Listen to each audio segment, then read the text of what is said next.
Breaking news tonight, America on edge in the wake of deadly mass shootings. The headquarters of USA Today evacuated after a report of a man with a gun. Chaos in Times Square, crowds stampeding after hearing what they thought were gunshots. Moments of terror in a shopping mall. All false alarms causing panic after the shootings that rattled nerves across the country. President Trump visiting El Paso and Dayton, speaking with survivors, but greeted by protesters. You are not welcome in this community. Tonight, emotions running high in both grief-stricken cities. The just-released 911 calls as the horror unfolded in Dayton. There was shots and everybody laid down, and I don't know where my friends are. And the new video appearing to show the gunman with his sister hours before he killed her and 8 other people. Also tonight, backlash against fitness chains Equinox and SoulCycle. Why their billionaire owner is taking heat. Celebrities calling for a boycott. Customers using their wallets to send a message. Breaking news in the manhunt for 2 teens wanted in a killing spree. The grisly discovery bringing the search to an end tonight. And daycare danger. The alarming number still using infant sleepers linked to dozens of deaths. This is NBC Nightly News with Lester Holt. Good evening. We begin with a nation on edge. Several frightening scares revealing our fragile state on the heels of 3 deadly mass shootings in a week's time. The sound of a backfiring motorcycle enough to send thousands fleeing in panic through New York's Times Square last night. And then today, the Virginia offices housing USA Today were evacuated after an apparently unfounded report of a man with a gun. Ann Thompson reports. This is America on edge. People running for their lives. Terrified it's happening in their town. I thought I was going to watch my daughter get shot down in front of me. Workers evacuated today at Gannett's Virginia headquarters after a report of a former employee with a gun. We do have a lot of police now approaching the front of the building. Authorities found no evidence of violence. But similar scenes across the country. Panic in New York's Times Square last night. Emma Heaton capturing the moment that set off the stampede. People were tripping over each other. There were kids on the floor, shoes all over the place. Seeking safety wherever they could find it. NBC News' Lindsay Wolfson saw the fear firsthand. The first instinct was, oh my God, this is an attack. There was no gun, just a motorcycle backfiring, creating chaos at Broadway's To Kill a Mockingbird. Actor Gideon Glick tweeting, screaming civilians tried to storm our theater for safety. The audience started screaming and the cast fled the stage. This is the world we live in. This cannot be our world. It is our country. Near Salt Lake City, shoppers ran for cover at West Valley Mall, mistaking a falling sign for gunshots. These preschoolers in San Diego preparing for the real thing. 3- and 4-year-olds in an active shooter drill. The Cold War's duck and cover drills for a nuclear attack replaced by an all-too-real danger. Back now in a rainy Times Square where New York City police officers keep a consistent presence with heavy weapons teams you can see and undercover officers you can't. And that is true again tonight. Lester? Yeah, those rattled nerves, understandable. Ann, thank you. President Trump visited both Dayton and El Paso today, cities deeply wounded and deeply divided over whether to welcome the president. Our Kristen Welker has more now from El Paso. Tonight, President Trump in 2 cities devastated by mass shootings. Dayton strong! Met by protesters outside a hospital in Dayton, but inside greeted warmly by first responders as he also went room to room talking to survivors. These images captured by the White House, reporters were not allowed in. I think the victims and the first responders were grateful that the President of the United States came to Dayton. And aiming to strike a note of unity in El Paso. The job you've done is incredible, and everybody's talking about it. And I wanted to come and thank you. Some critics say he shouldn't have come, that his address to the nation earlier this week. In one voice, our nation must condemn racism, bigotry, and white supremacy. Was overshadowed by his divisive language on race and on Latino migration. That's an invasion. It is an invasion. You know that. Trump's anger, hate, and divisiveness, and doing nothing. This community needs to heal, does not need more division from this president. The president defending himself this morning. My critics are political people. They're trying to make points. In many cases, they're running for president and they're very low in the polls. Tonight in El Paso, people are in mourning and divided. I think we need to hear from him what he's going to do. Do you think the president should be visiting today? No, he's called us everything in the book. And then to come and, we don't, we may pardon, but we don't forget what he said about us and what he's created here. And on his way here to El Paso, the president escalating feuds with his political rivals, calling out Joe Biden and Beto O'Rourke by name on Twitter. Lester. All right, Kristen Welker tonight. Thanks. And we're learning more about both mass shootings tonight, including 911 calls just released, the heroes who helped save people, and new insights about the suspects. We have two reports, beginning with Gabe Gutierrez in Dayton. Tonight, the first look at the Dayton gunman shortly before his rampage. This surveillance video obtained by CNN shows him at a nearby bar with a woman who appears to be his sister. Police say about an hour later he would open fire, killing her and 8 others as people ran for their lives. Hey, we have an active shooter on 5th Street. There were shots and everybody laid down. And I don't know where my friends are. For the first time, the gunman's family is out with a written statement read by police, saying they're shocked and devastated. They offer their most heartfelt prayers and condolences to all the victims, their families, and friends. Lindsay Dahl says she dated the gunman in high school, and he told her he heard voices. Voices told him to harm others. He was afraid that he would end up harming others, which is absolutely haunting now. Should people have paid more attention to all the red flags? Yes, absolutely. 57-year-old Derek Fudge was the oldest victim. He died in his son's arms. He just stopped moving, so I'm just telling him, like, I love you. Come on, Dad, get up. We got to get out of here. But he never got up with me. So I just laid on top of him and just hugged him. And just kept telling him I love you. Here, the loss is unimaginable. So is the strength.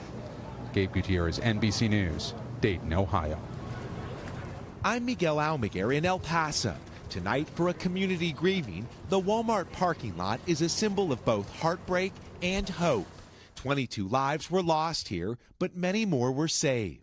I passed by the store today for the first time, and I just got a bunch of flashbacks. When Gilbert Cerna realized gunfire was erupting, the Walmart employee began rushing dozens of people out of back doors. As shots grew louder, Cerna ushered more than 150 customers into shipping containers, perhaps saving their lives. I will never forget that baby that was covered in blood. I will never forget the faces as they're running out of the fire exits. Tonight, a community hurting and healing, with the first of 22 funerals set to begin Friday. Miguel Almaguer, NBC News, El Paso, Texas. And with pressure growing on lawmakers, it appears there may be momentum tonight to pass something known as red flag laws. Less controversial than other gun laws, it would allow police to remove weapons temporarily from people who might be a threat. Kate Snow has more on that tonight. As communities grieve and demand action, Republican Senator Lindsey Graham says he plans to introduce a so-called red flag bill with support from Democrats and the president. We're not trying to take anybody's guns away from them. We're trying to get guns out of the hands of people who are dangerous, who actually may kill themselves or somebody else.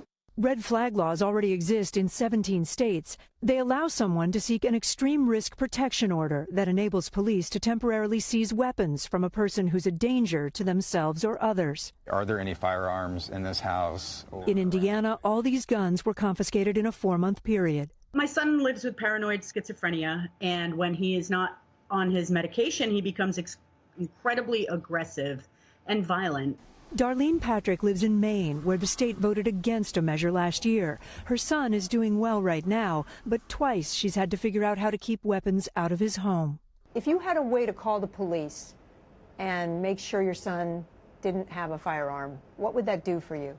Well, that would give me some peace of mind for sure that he wasn't going to hurt himself or anyone else.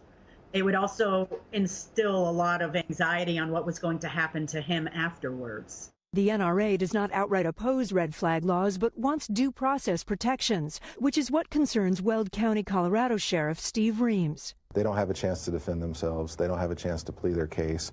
And today, concerns of a different kind from the Senate Democratic leader, who called the proposed red flag measure tepid and not nearly enough.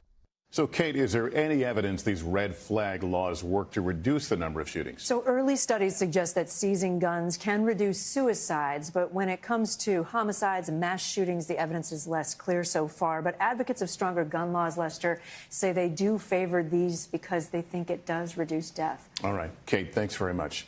Also tonight, backlash is growing against Equinox and SoulCycle after it was revealed their billionaire owner is set to hold a fundraiser for the president. As our Stephanie Gosk reports, it has some celebrities calling for a boycott and customers canceling memberships.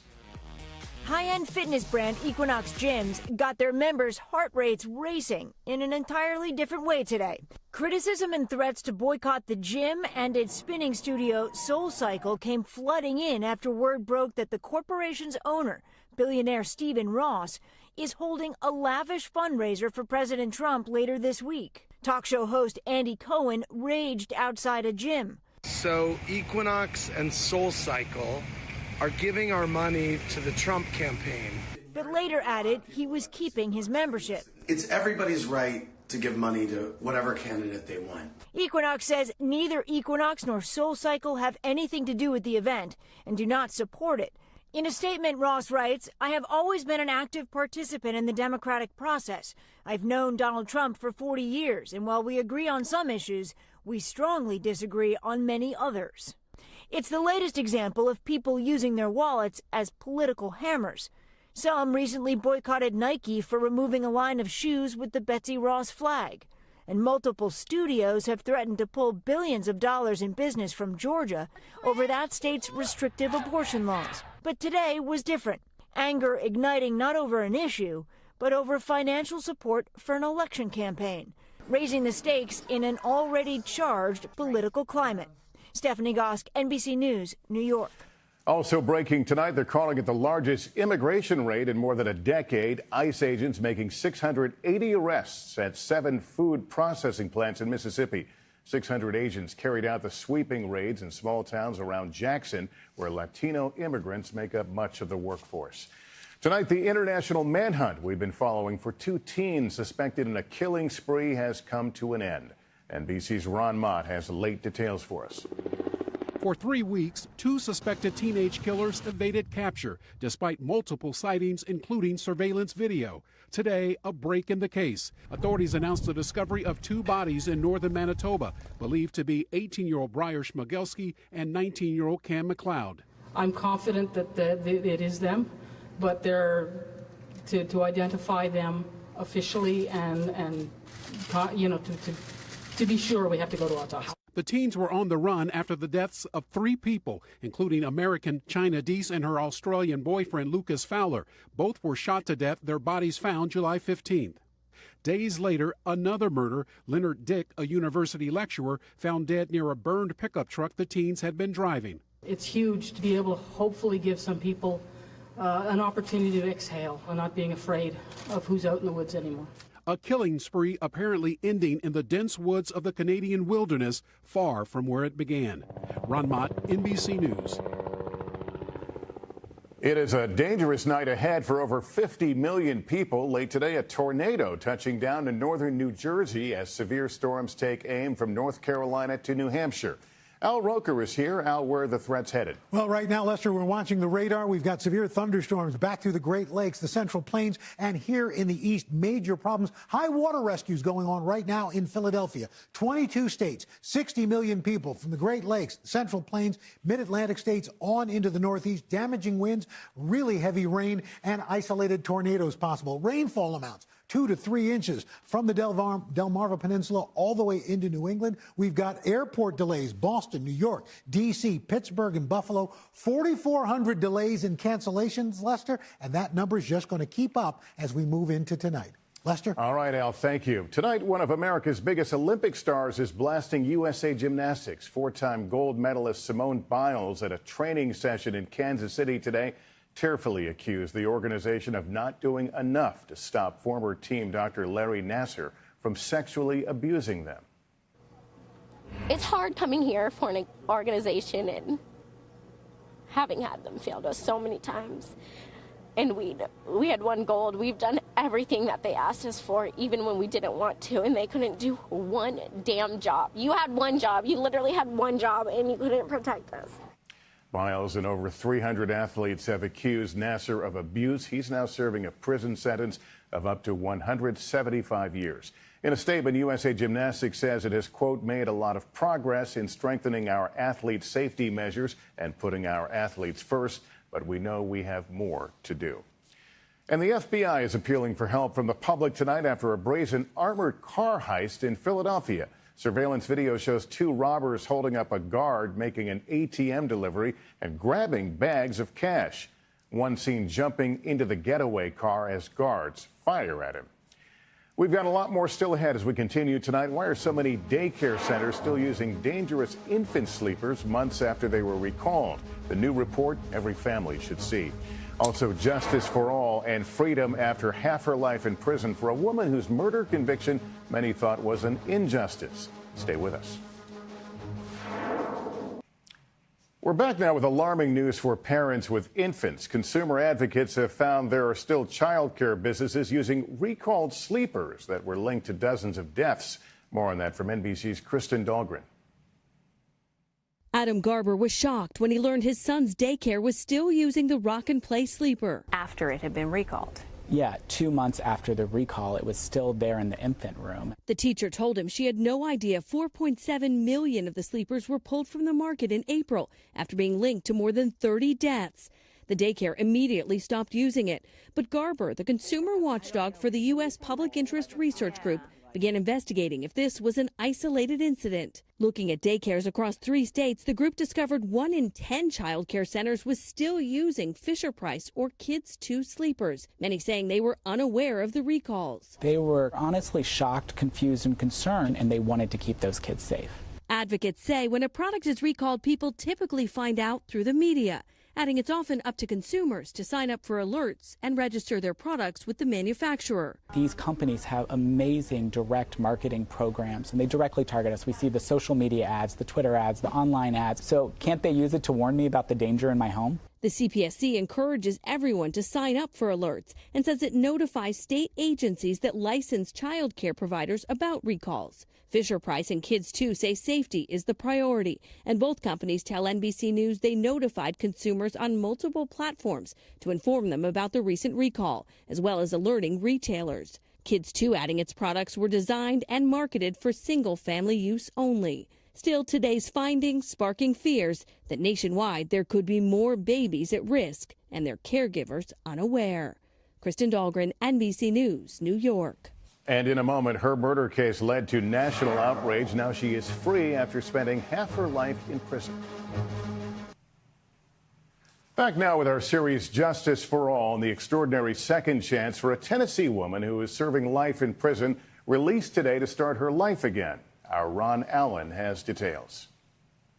Tonight, Centoya Brown is enjoying her first day of freedom in 15 years, revealing she's written a memoir and got married in prison. Her new name, Centoya Brown Long. With word of her release at 3:20 a.m., an attorney texting, she is free. Hallelujah. She's the most amazing transformation of a human being.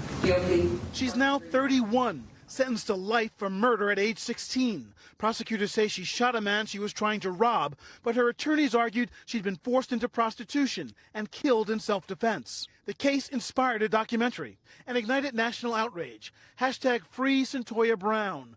A-list celebrities leading the call for justice. Calling a life sentence for the teenager too harsh, former Tennessee Governor Bill Haslam commuted it. She really had, done what we hoped and changed her life. One of the first things Centoya said when we walked in to see her in prison was, "I won't let you down." She earned a high school diploma and 2 college degrees while mentoring young offenders. I've seen our students be released. I've seen them work in juvenile justice settings using their narrative and their education to help other people. Exactly what she said she plans to do, now determined to prevent more young women like her from enduring the same ordeal. Lester? That's Nightly News. I'm Lester Holt. Thanks for watching, everyone, and good night. Hey, NBC News viewers, thanks for checking out our YouTube channel. Subscribe by clicking on that button down here. And click on any of the videos over here to watch the latest interviews, show highlights, and digital exclusives. Thanks for watching.